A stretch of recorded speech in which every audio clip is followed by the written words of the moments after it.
ಸಾಮಾನ್ಯ ನ್ಯಾಯಾಲಯ ನಿನ್ನೆ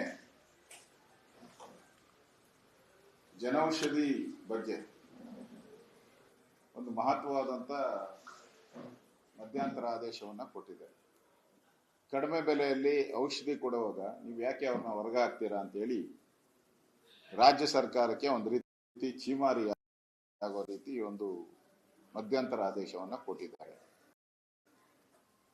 ನಾವು ಅದರ ವಿರುದ್ಧ ಭಾರತೀಯ ಜನತಾ ಪಾರ್ಟಿ ಹೋರಾಟಗಳನ್ನ ನಾವು ಮಾಡಿದ್ರಿ. ಆದರೆ ರಾಜ್ಯ ಸರ್ಕಾರ ದುರಾಸೆಯಿಂದ ಅವರು ಬೇರೆಯವ್ರಿಗೆ ಕೊಟ್ರೆ ಅಲ್ಲಿಂದ ಏನನ ಉಪಯೋಗ ಆಗ್ತತನೋ. ಈಗ ಜನೌಷಧಿ ಎಲ್ಲ ನೂರಾರು ಶಾಪ್ಗಳು ಮುಚ್ಚಿದ್ರೆ ಅದ್ರ ಬೆನಿಫಿಟ್ ಯಾರಿಗಾಗ್ತದೆ? ಪ್ರೈವೇಟ್ ಅವ್ರಿಗೆ ಆಗ್ತದೆ. ಪ್ರೈವೇಟ್ ಅವ್ರಿಗೆ ಬೆನಿಫಿಟ್ ಮಾಡಿಕೊಡೋಕ್ಕೋಸ್ಕರ ಕೇಂದ್ರ ಸರ್ಕಾರದ ಮಹತ್ವವಾದಂಥ ಬಡವರಿಗೆ ಮೆಡಿಸಿನ್ ಅಲ್ಲಿ 50ರಿಂದ 60, 70% ಡಿಸ್ಕೌಂಟ್ ಸಿಗಬೇಕು, ಜನಸಾಮಾನ್ಯರಿಗೆ ಔಷಧಿ ಕಡಿಮೆ ಬೆಲೆಯಲ್ಲಿ ಸಿಗಬೇಕು ಅಂತ ಮಾಡಿದಂಥ ಯೋಜನೆ ಜನೌಷಧಿ ಯೋಜನೆ. ಕೇಂದ್ರ ಸರ್ಕಾರ ಮಾಡಿರೋ ಯೋಜನೆಗೆ ಇವರು ಖಾಲಿ ಮಾಡಿಸ್ತಾರೆ ಆಸ್ಪತ್ರೆಗಳಲ್ಲಿ ಅಂದ್ರೆ ಇವರು ಈ ಸರ್ಕಾರ ಎಷ್ಟು ದುರುಳ ಸರ್ಕಾರ ಅನ್ನೋದು ಅರ್ಥ ಆಗ್ತದೆ. ನೀವು ಯಾವುದೇ ಸರ್ಕಾರಿ ಆಸ್ಪತ್ರೆ ಎದುರುಗಡೆ 10 ಮೆಡಿಕಲ್ ಶಾಪ್ಗಳಿವೆ, 10 ಮೆಡಿಕಲ್ ಶಾಪ್ ನಾಯಿಕೋಡುಗಳಂತೆ ಇದೆ.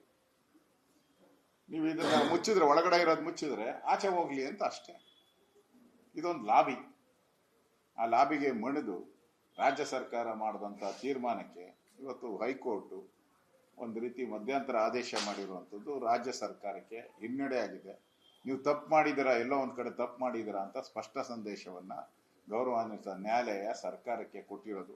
ಇನ್ನಾದ್ರೂ ಆರೋಗ್ಯ ಸಚಿವರು, ಮೆಡಿಕಲ್ ಎಜುಕೇಶನ್ ಸಚಿವರು ಇನ್ನಾದ್ರೂ ಬುದ್ಧಿ ಕಲಿತು ಜನಕ್ಕೆ ಯಾವ್ದು ಒಳ್ಳೇದು, ಜನಕ್ಕೆ ಯಾವ್ದು ಉಪಯೋಗ ಆಗ್ತಿದೆ ಅನ್ನೋದನ್ನ ಅರ್ಥಕೊಂಡು ಕೆಲಸ ಮಾಡಬೇಕಾಯ್ತು.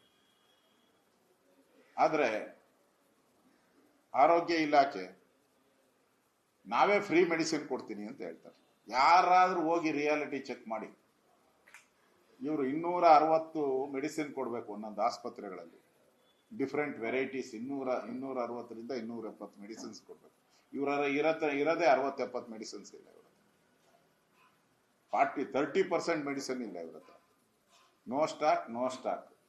ಯಾಕಂದ್ರೆ ಸರ್ಕಾರ ಪಾಪರ್ ಆಗಿದೆ, ಸರ್ಕಾರದಲ್ಲಿ ಹಣ ಇಲ್ಲ, ಸರಣಿ ಬಾಣಂತಿಯರ ಸಾವಾಗ್ತಾ ಇದೆ, ಮೆಡಿಸಿನ್ ಸರಿಗಿಲ್ದಿರೆ. ಇವತ್ತು ಇಡೀ ರಾಜ್ಯಾದ್ಯಂತ ಹೃದಯಾಘಾತಗಳ ಮರಣ ಮೃದಂಗ ಇಡೀ ರಾಜ್ಯಾದ್ಯಂತ ಆಗ್ತಾ ಇದೆ. ನಾನು ಕೂಡ ಮೊನ್ನೆ ಹಾಸನ್ಗೆ ಹೋಗಿ ಭೇಟಿ ಮಾಡಿ ಬಂದಿದ್ದೀನಿ. ಹಾಸನದಲ್ಲಿ ಇಡೀ ಹಾಸನ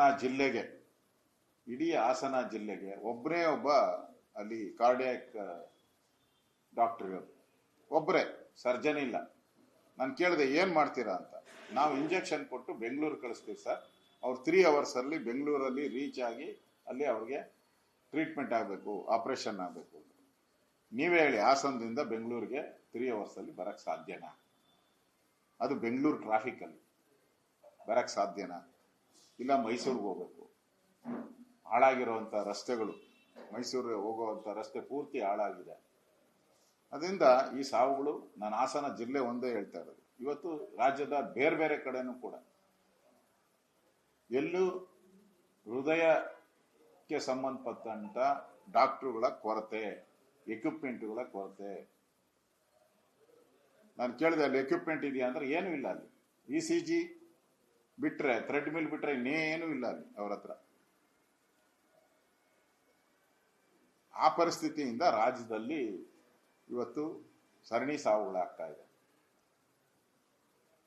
ಈ ಸರಣಿ ಅಟ್ಲೀಸ್ಟ್ ಕೇಂದ್ರ ಸರ್ಕಾರ ಮೆಡಿಸನ್ ಅನ್ನ ಜನೌಷಧಿ ಮುಖಾಂತರ ಕೊಡ್ತೀನಿ ಅಂದ್ರೆ ಅದಕ್ಕೂ ತಡೆ ಮಾಡುವಂತ ಕೆಲಸ. ಒಟ್ಟಲ್ಲಿ ಲಾಬಿಗೆ ಮಣಿದ ಸರ್ಕಾರ ಇದು, ಮೆಡಿಕಲ್ ಲಾಬಿಗೆ ಮಣಿದಂತ ಸರ್ಕಾರ. ಅದು ಇವತ್ತು ಹೈಕೋರ್ಟ್ ಆದೇಶದಿಂದ ಕೋಟ್ಯಾಂತರ ಜನಕ್ಕೆ ಯಾರ್ಯಾರು ಈ ಜನೌಷಧಿ ಉಪಯೋಗ ಮಾಡ್ತಾ ಇದ್ರು ಅವ್ರಿಗೆಲ್ಲ ಒಂದು ನೆಮ್ಮದಿ ಸಿಕ್ಕಿದೆ.